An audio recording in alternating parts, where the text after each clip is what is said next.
The Commanders, according to Nikki Jabvala of the Washington Post, are releasing defensive end Jamin Davis.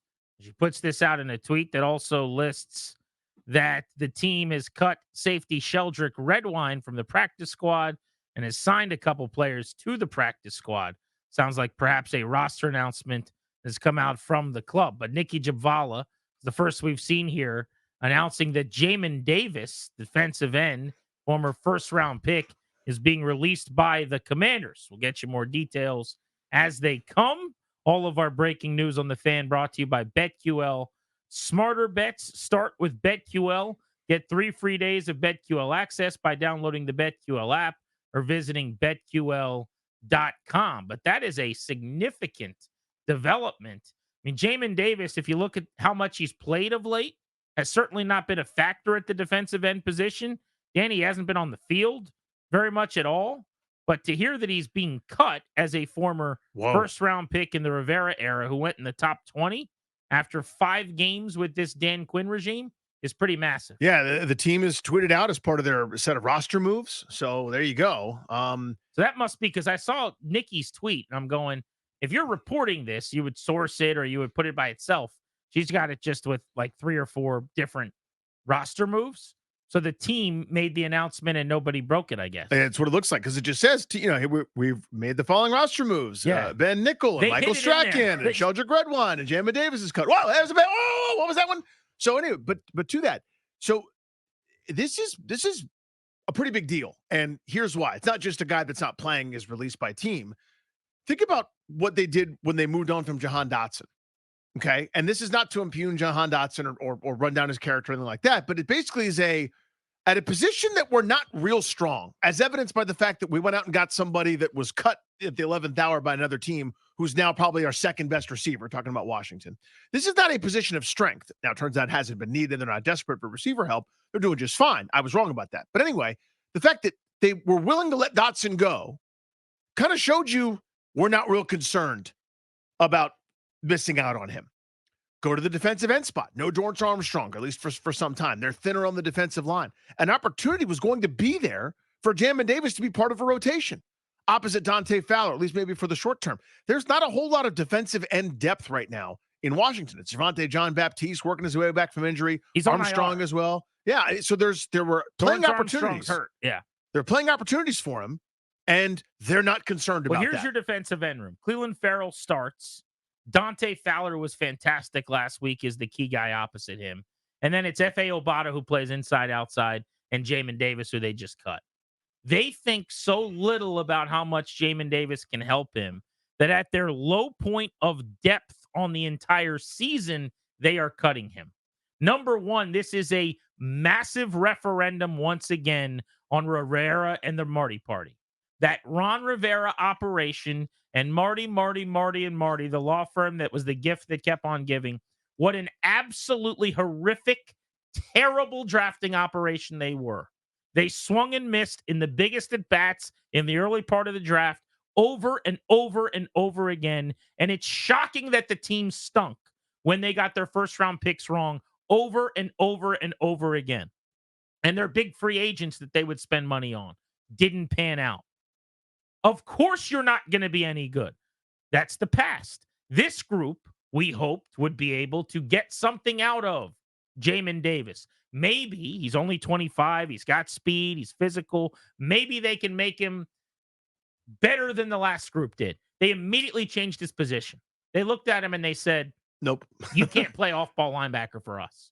And maybe somewhere else he could. Maybe he'll go somewhere and he'll get back to playing on the second level as an off-ball linebacker.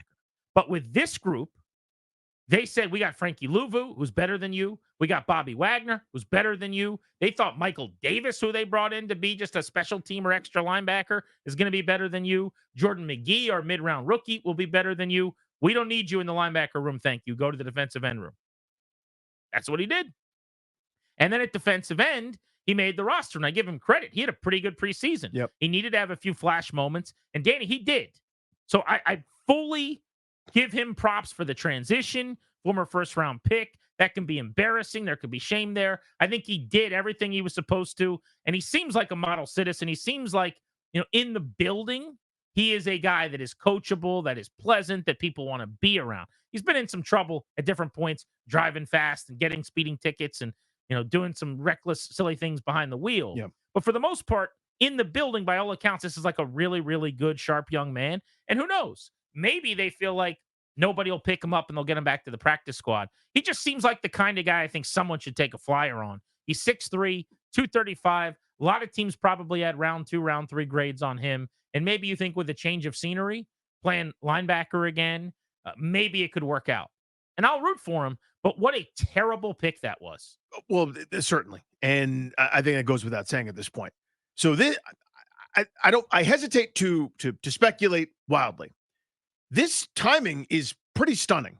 It tells me that this isn't, or it leads me to guess and wonder. I guess let me do it this way to try to be fair.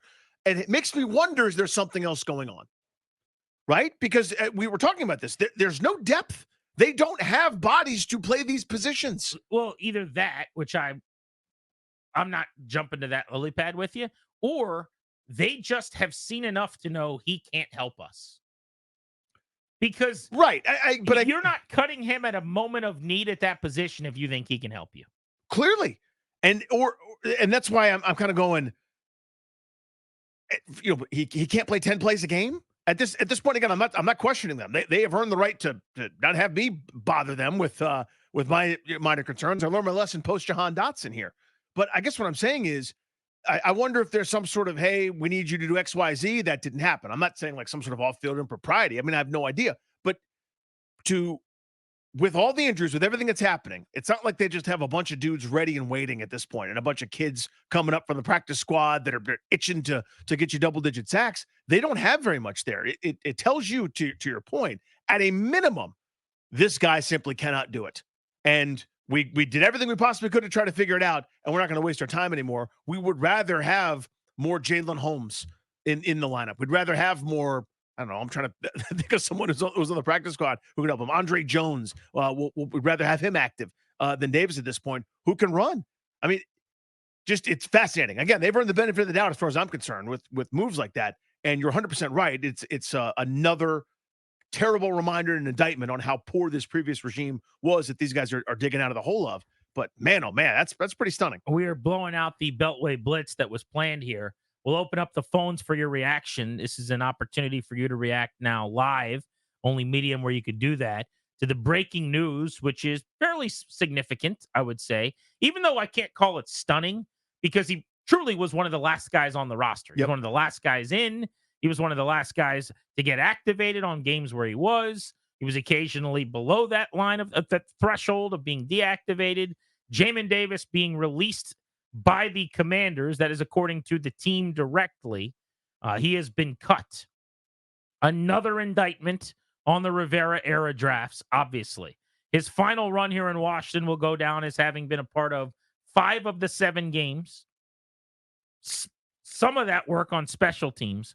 13 total tackles and 1 tackle for loss. That, by the way, came, I believe, in the first half against Tampa in week 1. If you remember, he made back-to-back plays that I thought were pretty good against the run. But that should have been the writing on the wall.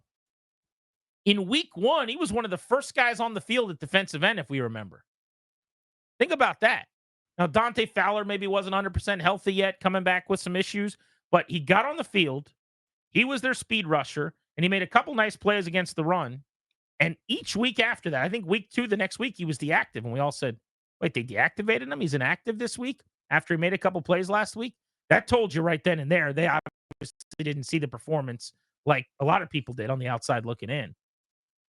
But he can't get on the field. He can't play at a time where they've got a bunch of injured defensive ends. What else is there to say? Not much beyond that. But I don't know. It is pretty stunning when you think about that. Again, if I would understand if Armstrong healthy, rolling. Jean-Baptiste healthy, rolling. Fowler has the game he has this past week. You welcome back Obata, who can play multiple spots for you and probably do a couple different things. If you had bodies, I would go, yeah, that's a numbers game, and you lose, dude. You were the 9th guy on that sort of edge group, and that's not including when we line up Luvu out there to blitz or somebody else to kind of do what you do a lot better. But right now, when they're as thin as you could possibly be, it just tells you how little they think at this point. And this is one of those, we are not concerned what happens, right? Knowing we've got a lot to play and there's not a great option that we can just turn to, they remain unconcerned, which tells you a lot. Not to mention that their 7th round pick this year, Javonte Jean-Baptiste, had climbed ahead of him on the depth chart. Mm-hmm. I mean, that in and of itself was telling. And that's why I say I don't think anyone should be shocked by this, because he was at the very, very back of the end rotation. It was one of the things you had to look at every week before the game. Let's pull up the inactives. Is Forbes there? Is Davis there? By the way, Emmanuel Forbes headed in the other direction, perhaps. He played in 4 snaps 2 weeks ago. Then he was inactive last week. He played this week, and he had the interception. Almost 2/3 of snaps. Otherwise was not noticeable, right? But he played a lot at cornerback, which, without any injury, and there's been no major change to the personnel, means that either they like the matchup or they like something they saw in practice or they felt like there was some breakthrough.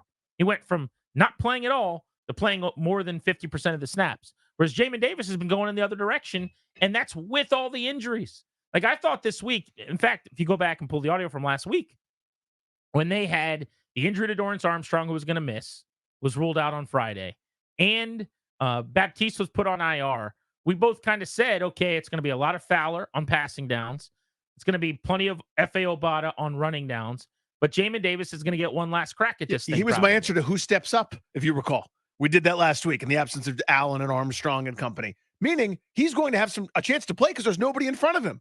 Well, I guess now there's no team in front of him. I mean, that's the end. That is wild. Where are you on discussing the old Rivera draft history? Because I think there's 2 camps whenever I do that. One is, who cares, move on, it's in the past. Oh, no. I just can't get there yet. I need everyone to remember, number one, because they screamed at me about how we should all just trust Ron constantly. You know, the same people. Now, this time, hopefully they're right, that are in love with Dan and everything that's going on now. Before that, they were all in love with Ron for the first year, and they were in love with everyone that had been brought in. And, so this one's better, I think. This situation's better, but the next guy they'll love too. You could hire Darius or me as defensive coordinator, and they'll tell you why we're going to be awesome as long as we wear the right colors. Grant's like, we're going to ride violently. We're going to dictate to offenses. They're going to feel us. I don't play that game. I'm a critical thinker. I can't just get in line and clap like a seal. But I will tell you that when I look at that draft history in 10 years, it'll still piss me off.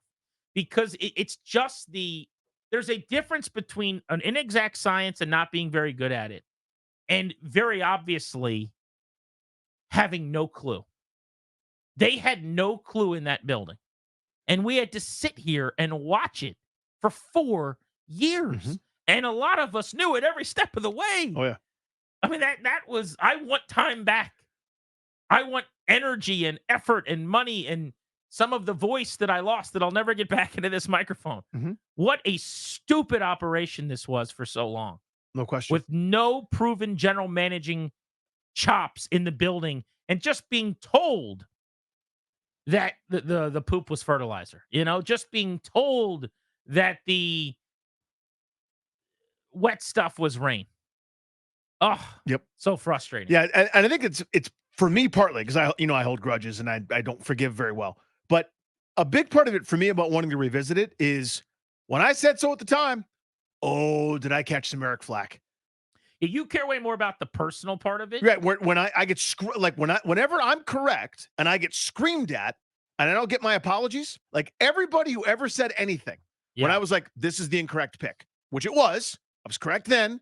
And then the next day I was walking around just correct. All the days from that day till this, just strutting around like McMahon in the circle of right. I'm wrong all the time. But when I am, I say so.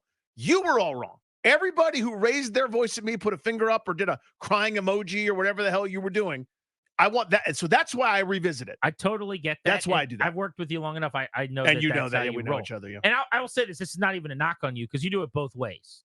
You also love to do here's the thing I got wrong. Mm-hmm. Nobody cares about that. To me, like no one cares about your fantasy team. Mm-hmm. Like your obsession with your scorecard, so to speak, on your calls. I respect that you are willing to say when you get it right or wrong. To me, that's fine. Mm-hmm. Now to the more important thing, the football team. Like that's where I'm at. Yeah. And it's just, God, it's so maddening. Yes, it is. That's the bill of goods you were sold for some time. Yep. And that run in the first round. Yeah, I need so embarrassing. I need the professionals who are paid to do that. I need them to know before I do. You see what I'm saying? Just whatever it is, whatever it is. They get millions to do the job effectively. When I can go over here, not making millions, by the way, that was wrong. And then 2 years later, a year later, 6 months later, however much later, turns out that I was right. That can never happen. That's reprehensible. The final draft of that era. Emmanuel Forbes at 16 overall. Wrong. He's getting back on the field now over the street free agents that they bring in. That's a good sign. Yeah. Quan Martin is actually a player who they drafted in the second round. I'm going to give them a win there. Stromberg in the third round. Braden Daniels in the fourth round. KJ Henry in the fifth round. Chris Rodriguez and Andre Jones in the late rounds. None of those guys may ever do anything meaningful for this football team. The year before that, Dotson in the first round, no longer on the roster. I mean, that's really where you start the convo, by the way.